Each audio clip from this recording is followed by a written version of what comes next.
Hi guys, this is my older adult oral video presentation. Um, I chose to do the presentation on my great aunt who is 83 years old. I chose her primarily because she is very funny. She's interesting and she always has a story to tell. So I thought that it would be very interesting to do the project on her. It was actually difficult trying to narrow it down to one developmental stage because each and every developmental stage that we discussed, it had impactful information in it. So with that being said, I chose to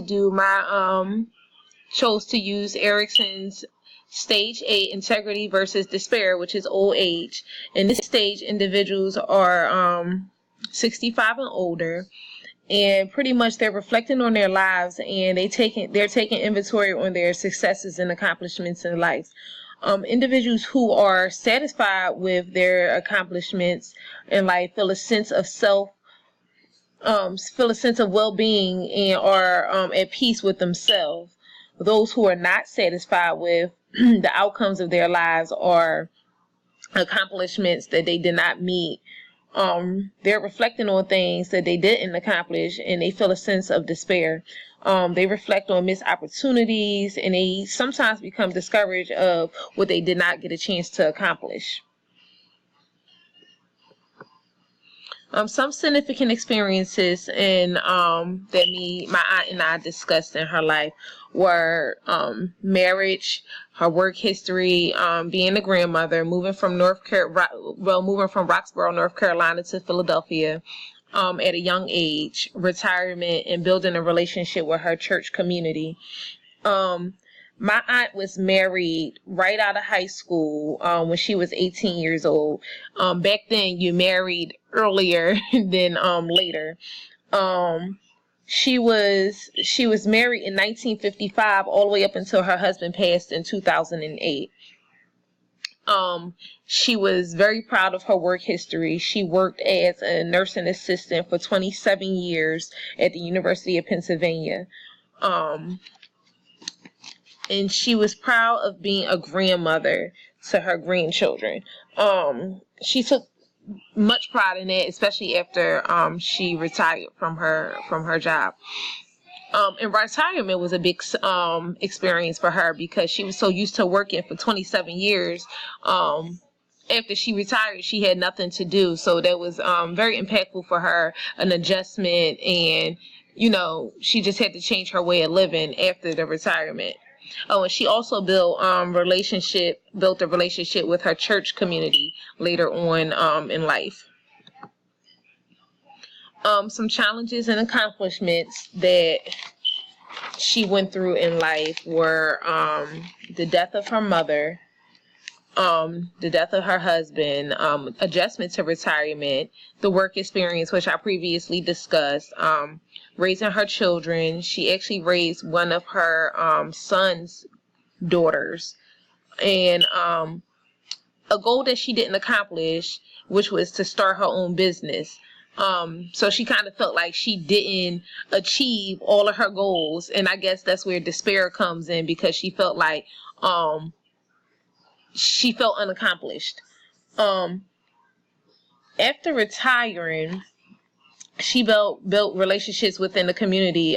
She volunteered at her granddaughter's school. She volunteered at the church, and she became more involved with her religion after her retirement. And the death of her mother, it is stated that the death of a parent is one of the most stressful events in an individual's life. Is more so a prominent life experience when you're in adulthood, and it can be very difficult to cope with the death of a parent. And in my aunt's situation, her mother, she had cancer, so it was an expected death. So it was she was able to cope with it better opposed to it being an unexpected death. Her mother actually lived to see the age of 100. So I believe that my aunt was satisfied because her mother lived a fulfilling life. The death of her husband was pretty detrimental to her. The death of a spouse can cause major problems in many different aspects. It could cause sadness, loneliness, anger, fear, and depression. You can also lose your own identity when you lose a spouse, being as though that you've been married to that person for so long. Well, in my aunt's case, from 1955 to 2008.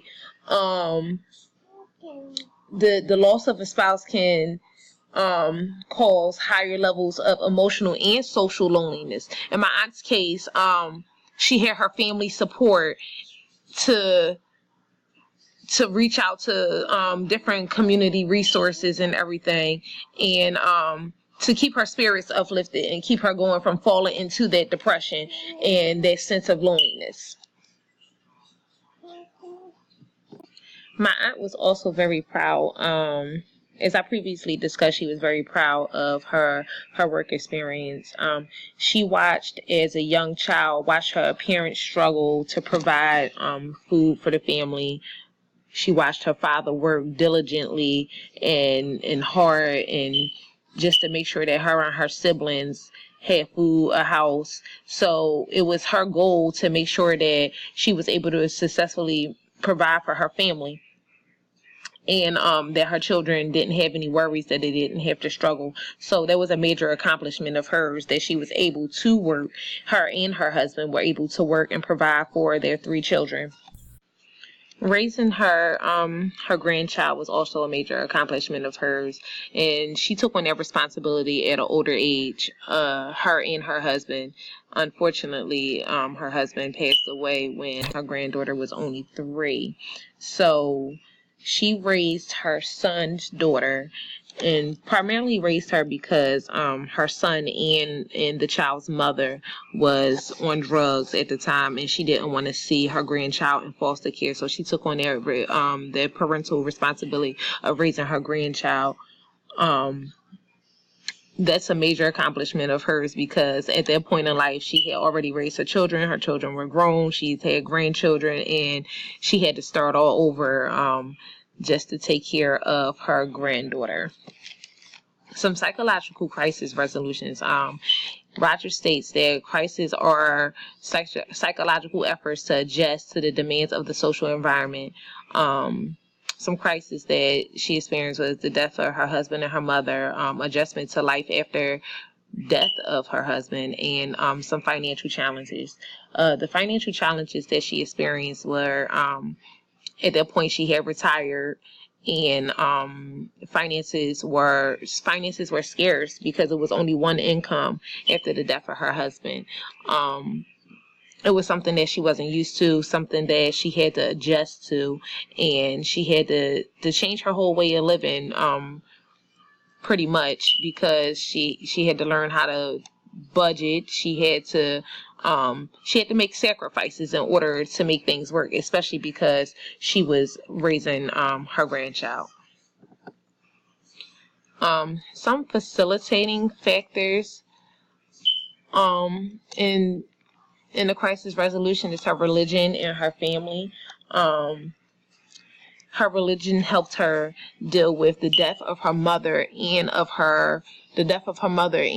her husband. She said that her religion, she had to stay strong to her religion, because that helped her get through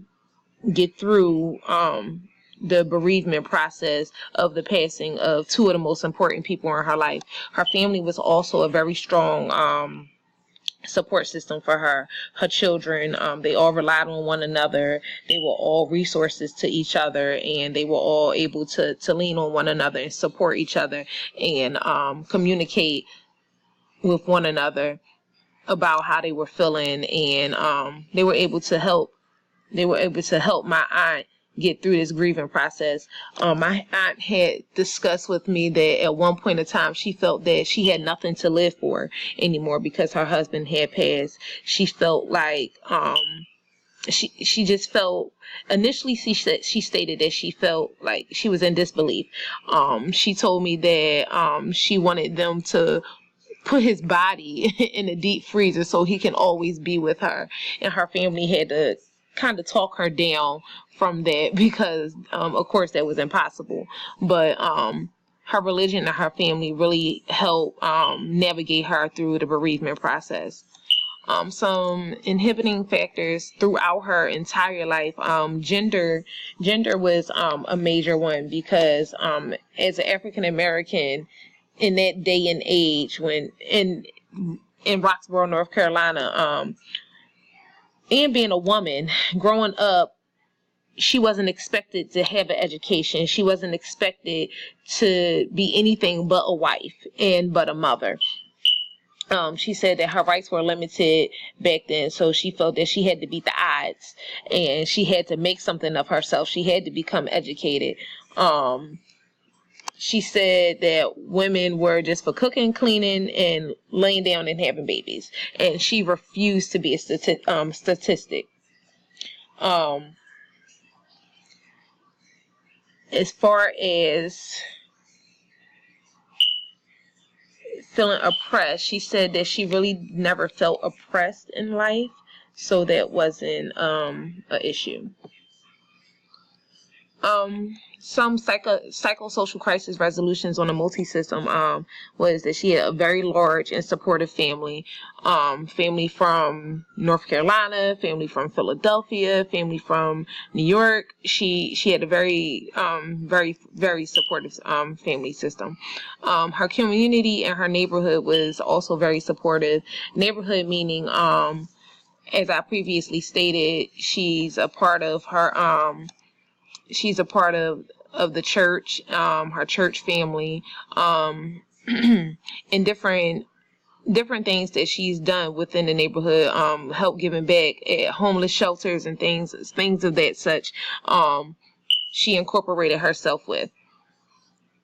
In the school system, she volunteered at one point in time. She volunteered every day at her granddaughter's school, working in the classrooms and acting as I don't want to say a teacher's aide, but, helping around the school. The strong family supports, along with her friends, the church members, these individuals were able to uplift her spirits. They were able to help her navigate through some of the crises that she was going through. Attending church and staying true to her faith helped her overcome certain obstacles in her life. Exploring the community resources, as I said, helped empower her and show her how strong she could be, and that she's capable of overcoming any obstacles or barriers that's placed in her way. Her family members also encouraged her to become involved in these community activities. They encouraged her, they pushed her not to just sit in the house and fall into a depression after the death of her mother and her husband. On a strengths-based perspective, this is the extra theory that I chose. On a strengths-based perspective is based on a notion that all human beings have the capability for growth, change, and adaptation. According to Rogers, all people, regardless of the severity of the situation or problems, possesses the skills, capabilities, and strengths. Strengths perspective is exploring individual skills, talents, capabilities, and resources, as well as the strengths and resources found in their environments, and then incorporating these strengths into intervention. People are their own experts, knowing how to solve their own problems and coming up with solutions to their problems. It is imperative to remember that people are resourceful and resilient. This is especially important when seeking help for individuals, that they normally know what they need in order to overcome certain obstacles. The strength perspective assesses strengths and resources to change situations. In my aunt's situation, she knew that she needed to overcome these obstacles and these barriers, so she was able to pull from her strengths, and she was able to reach out to the community and her family members to help her overcome these obstacles that she was facing. There are some theory limitations, which include the theory doesn't discuss impacts of class, race, and other sources of variation on personal well-being, and it focuses on how the community and other resources are essentially good, but disregard the fact that community and other resources may be oppressive, self-blaming, and discriminatory. thank you guys. This concludes my presentation. I hope you enjoyed. And